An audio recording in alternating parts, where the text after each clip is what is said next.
Hi, and welcome to a special class warfare episode of InstDivision. I'm Glenn Reynolds. Well, we've heard a lot about class warfare, but what's going on is a little different than the political rhetoric suggests, and we've got an expert here to talk about it. It's Joel Kotkin. He's the editor-in-chief of the New Geography. He's a distinguished presidential fellow in urban futures at Chapman University, and he's got a new book out, which I've read and which is terrific. It's called The New Class Conflict. Welcome. Nice to be here. And is the red shirt a celebration of this? That's right. That's right. I'm a commie here. One of the many commies that have burrowed into PJTV. And you can only tell by subtle signs like this for the initiated. Well, actually, when you hear about class conflict, that's kind of what it makes you think of. Sort of tedious Marxist stuff about the workers and the peasants and yada, yada, yada. But you see America's class system as kind of different. You talk about sort of, you've got the middle class, which you say is being proletarianized, but you've got at the top sort of the oligarchs, and you've got the clerisy, and the embattled yeoman, and then, of course, the poor sort of propping up the oligarchs. Who are the oligarchs?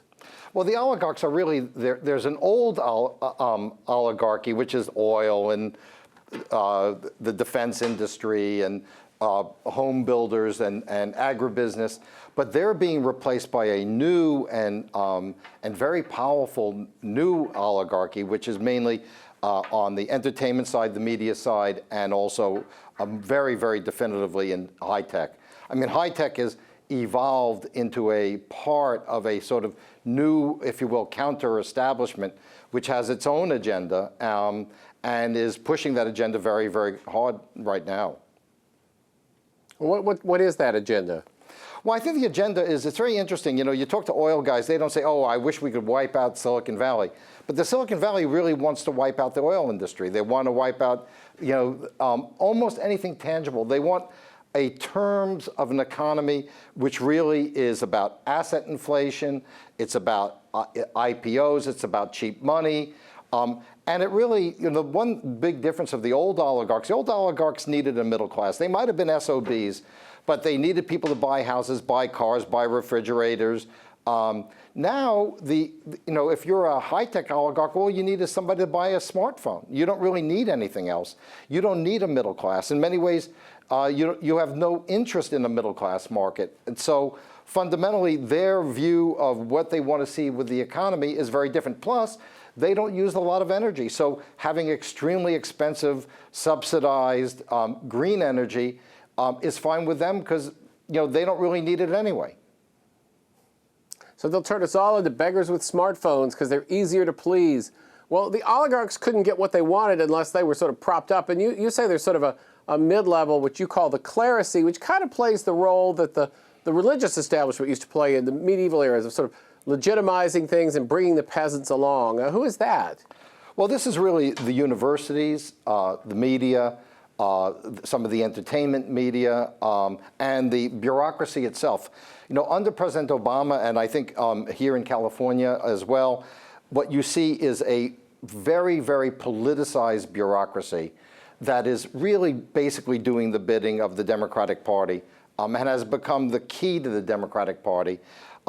If you look at the contributions of professors in the Ivy League, it was 96% for Obama. I think Brezhnev would be jealous. I mean, you have this notion of a very, very strong sort of group that sort of runs a society, and they are more or less in an alliance with the new oligarchs. And they're going to be very powerful. The nonprofit world is part of the clerisy. I mean, you see this absurd thing where the Rockefellers, who made their money in oil and gas, are now divesting themselves. You know, it's amazing what you can do if you inherited your money instead of had to earn it. Yeah, well, you know, what's interesting is that, you know, you've got the oligarchs and you've got the clerisy. You said the middle class is sort of being proletarianized. The Democratic Party used to be sort of the party of the middle class. And they sort of abandoned that role. I mean, the middle class became uncool back in the 60s, I guess, when nobody wanted to live by middle class morality anymore. And once that went out, so did the rest of the middle class purchase. Then the Republicans sort of took over as defenders of the middle class for a while. But you say they've pretty much given up on that too? Well, I would say the Republicans are kind of clueless. I think that's sort of a general way of looking at it. they don't know how to fight a class-oriented battle because, you know, part of it is their ideology is against it. And let's face it, large parts of the Republican Party are adjuncts of the old oligarchy, and they're not going to advocate anything that's going to hurt them. The Democrats, and I've been a lifelong Democrat, was the party of the working and middle class. And now, as you see, when they move on energy issues, the tax burden on smaller businesses, all the regulatory stuff, that really hits the middle and working class really hard. You know, it really doesn't bother Eric Schmidt at Google at all. So you have this kind of alliance between this sort of clerisy, which is like the first estate in pre-revolutionary France, and then you've got this new tech oligarchy, and they, you know, allied with media, you know, companies like Comcast, and they are now the dominant force in this society. And even if the Republicans win in a legislative race or even the White House, they are now so embedded. When you think about the fact that the vast majority of the education in this country is really of one ideology and one program, that's going to be more important over time than who wins one or two elections. Well, at a sort of even a creepier level, you've got the manipulation of things like people's Facebook timelines and such, which Facebook has admitted doing. But given that Facebook and Google and people, you know, were big supporters of the Obama campaign and they're big supporters of the Democrats, it makes you wonder how much of even stuff you get sort of outside the traditional media is in some sense filtered or processed or represented in a particular way to sort of cultivate public opinion. And that probably represents an even higher and more subtle level of sort of oligarchical power.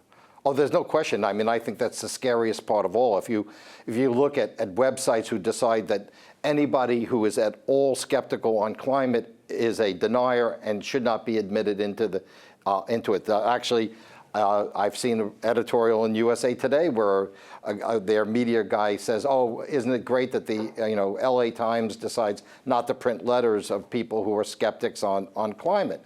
I mean, I don't have a particular one take or another on the climate issue, but I think it should be debated. I think it's something, how do you deal with it? You can't just ignore the fact that there hasn't been a lot of warming in recent years. Doesn't mean that climate change isn't an issue, but we should have an open and wide debate about it. And we're really seeing something, again, go back to medieval times, you know, very hard to be a dissenter in the Sorbonne in the 17th century. I guess that's right. Well, now, you know, one of the things that's happened as part of all this really is, you know, America has sort of been taken over by what you call sort of gentry liberalism, which is a particular political and economic philosophy of sort of the upper middle class educated people who make up the clerisy and to some degree the oligarchy. Is that going to last? Is that just a phase we're passing through, or is that something that's sort of locking in? Well, that's a really interesting question, because I think you're going to see within the Democratic Party, just like you have the Tea Party versus the establishment, at some point, particularly as President Obama begins to phase out, liberals are going to have to ask themselves, wait a minute, we've been in charge for 8 years. Inequality is worse than it's been in maybe 50 or 60 years. The unemployment rate and unemployment among African Americans and Hispanics has been going up dramatically. People feel insecure. How can you, over time, defend these policies? But you have, and I think there are people on the left wing of the Democratic Party also who are very concerned about some of the climate change stuff, the Keystone Pipeline, all these unions who are, you know, looking at very good middle-class jobs just disappearing. I mean, we have, with the energy revolution, the opportunity to sort of resuscitate the white working class, the black working class, the Hispanic working class, and the gentry are against it. And so there is going to be this conflict. And what we're seeing in this election is some of the more traditional Democrats in the Great Plains in the South are fighting for their lives because they're being dragged down by the gentry liberalism that comes from the coast. Well, that sort of raises the next question, which is how are these tensions likely to play out, you know, this year in 2014 and again in 2016? I mean, are we going to see a shift? Is there going to be a lot of pushback, or some of those Democrats maybe going to be sort of the latest version of Reagan Democrats and vote Republican? Or, in fact, are they all going to get kind of angry, then go to Facebook, and all their Facebook friends look happy with the way things are and think anybody who complains is crazy, and they're sort of afraid to say anything, and they duck their head down and go home and vote to pull the lever for whoever. What's going to happen? I think a lot of them, if the Republicans nominate decent candidates, I think in many states, like you take West Virginia, if you take the climate change agenda of the administration, you might as well just blow the place up, right? I mean, you're basically destroying the whole basis of that economy, because you're not only saying coal. See, in the past, it was coal, and I understand the argument against coal. There's a legitimate argument to be made. Natural gas, which is much, much cleaner, which is getting us more emissions reductions than anything else. Why are you against that? So you're not even going to let's say, West Virginia make that transition as well. So I think you're going to find that. You're going to find the Louisiana state that I spend a good deal of time in. I think you're going to see a real contest in Montana. Many of the states that represent what I would call the Truman Democratic tendency. I think that those people are going to have a very hard time holding on to office, because they're being forced to adopt an agenda which is completely contrary to their economies. Well, sort of in a bigger picture, beyond the elections, you talk a little bit about things like professional licensing and the general rigidity of job opportunities for sort of people entering the workplace. Can we do anything to save the economy from that kind of ossification? Well, I think, you got to look at deregulating a good part of how we regulate labor. Anybody in California who hires somebody really probably needs to have their heads examined. I mean, the number of laws, the number of things that could actually go wrong. You're up for all sorts of harassment and a whole series of other things. So I think that you're going to have to say, look, we got to have a deregulatory agenda. We have to change the tax laws so that the burden. I mean, the current way the system works is the upper middle class, small property owning, small business person, professional, essentially has their money taken away, given to the poor, so that the rich can make an alliance of the rich and poor, what has been called the upstairs downstairs coalition. And I don't think that works for the middle in either party. I would like to see Republicans and Democrats fighting for middle class people on different economic visions, just like we saw, for instance, with Reagan against Mondale. Let's have that discussion. But we're not having a discussion on that. We're constantly dealing with what I consider to be, and I think the voters would consider to be, secondary and tertiary issues. Climate change. You look at a Gallup poll, and yes, your biggest concern in climate change is almost not even registered as a concern among the population. But among the gentry, it's the cosmic issue of our time.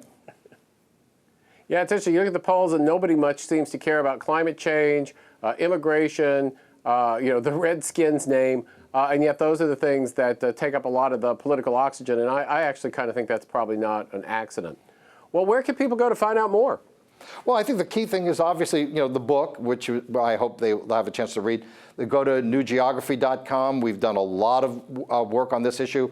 We have something coming out soon on one of the interesting things about how suburbs turn out to be far more egalitarian than cities, and we're going to have that coming out soon.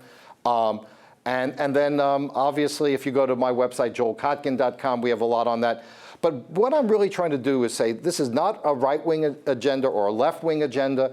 This is sort of trying to do what I think Weber or de Tocqueville or Marx would do if they looked at this society now. And nobody is doing it because we're not focused on the issue of class. We're not focused on the issue of upward mobility, except as a campaign mechanism. And I think, frankly, American democracy and democracy in general depends on having a big middle class where a lot of people own property. And if you make that harder and harder to do, which is what we're doing now, I don't think we're going to have much of a democracy in 10 to 20 years. I think that's right, and I think for some people that's not a bug but a feature. But thanks so much for taking the time to talk with us about it. Well, thank you. That's Joel Kotkin. His book is The New Class Conflict. I've read it. I highly recommend that you do the same, especially if you are a policy advisor for somebody who is running for office. Well, thanks to you for taking the time to join us here as well. We'll be back soon. In the meantime, have fun on the internet. Thanks.